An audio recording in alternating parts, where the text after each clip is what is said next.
Hey, what can I help you with? Hey, I've got this old gaming set that I bought about 20 years ago. Not sure what it's worth, but I know it belonged to an old gambler by the name of J.D. Borthwick. This is sweet. This is incredible. It's a little roulette wheel. You're good at making it spin. I decided to come here today to sell my old gambling set from the turn of the century, made for J.D. Borthwick. He's a famous gambler back in the day. I bought this case for about 500 bucks 20 years ago, and now I'm expecting to make a buttload of money from it. This is very interesting. What can you tell me about it, son? Well, I know that it was probably made in the late 1800s, and they used these when they traveled in stagecoaches and boats and trains.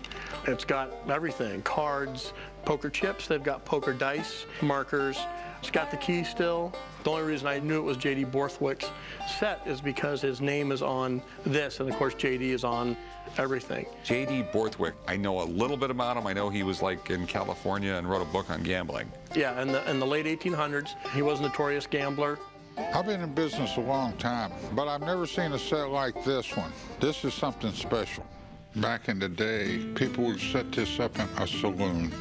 They would have games and stuff, and they'd split it with the proprietor of the establishment that they set up in. Gambling was outlawed in a lot of places, so guys like this would come around, they'd have some games, and move on. This set is awesome. This guy was a professional gambler, and these were his tools. It was a dangerous, dangerous profession. Because if it was illegal to gamble in that town, they weren't exactly obligated to pay you if they lost. That probably explains all of this then. Oh my God. There's quite a few ways to kill somebody in this box. This is a really, really nice Colt pocket pistol. This is an early one too. And it's in beautiful shape. It's still got the engraving on the cylinder. This damn thing's loaded. Well, one way to find out.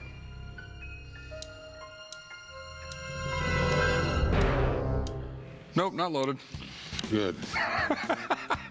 You got a lot of things going here. It's got ammunition.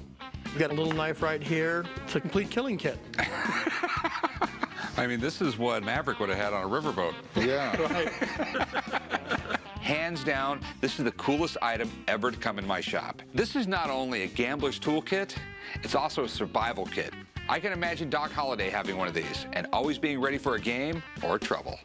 So what do you want to do with this? I'd like to sell it, but I don't know what it's worth. Yeah, it's one of my problems right now, too. I mean, you have a 19th century Bowie knife here. That could be worth a fortune. You got the revolver that should be worth at least 2,000 bucks. I mean, just these little ivory pieces right here are worth a few $100 a piece. Wow, that's cool. I mean, you have antique gaming equipment, but then again, you have antique gaming equipment owned by a famous gambler. I mean, you got so much going on here. I can't make an offer because I got to get someone down here to look at it.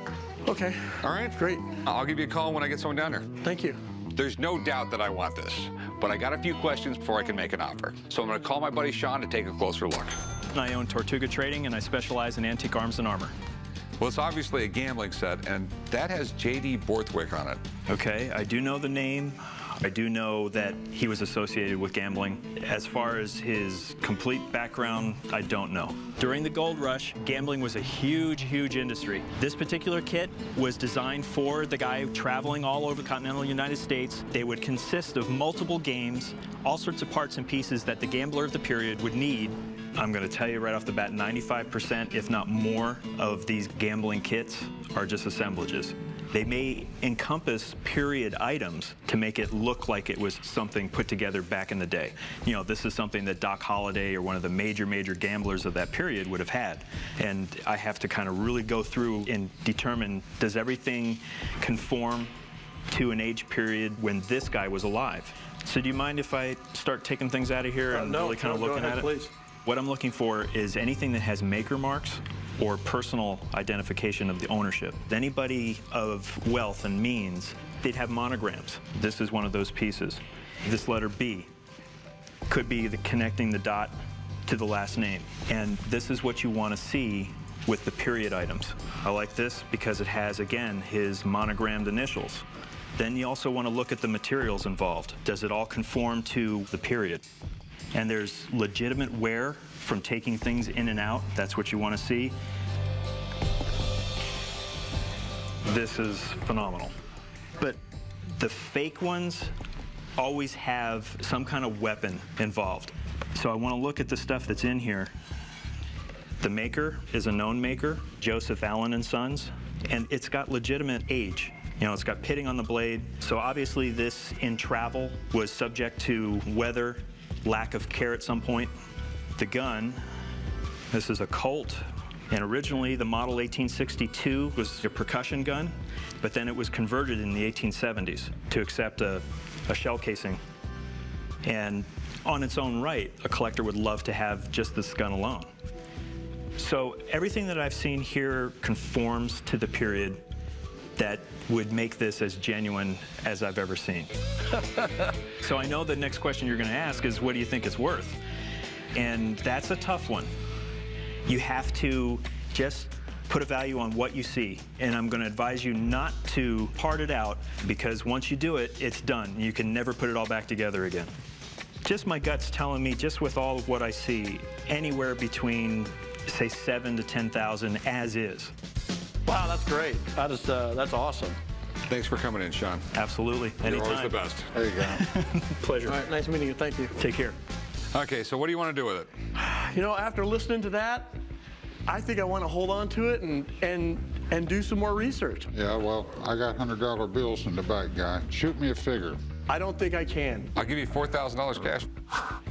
You know, that sounds really enticing, but I don't think I can do it.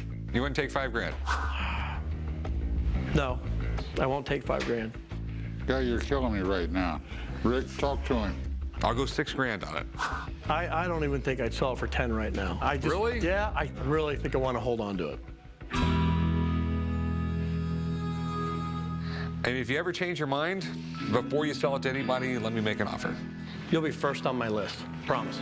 Thanks a lot. I appreciate Thank you it. very much. Thank you. Damn, I really wanted this. I went as high as I could, and I just hate seeing it walk out the door.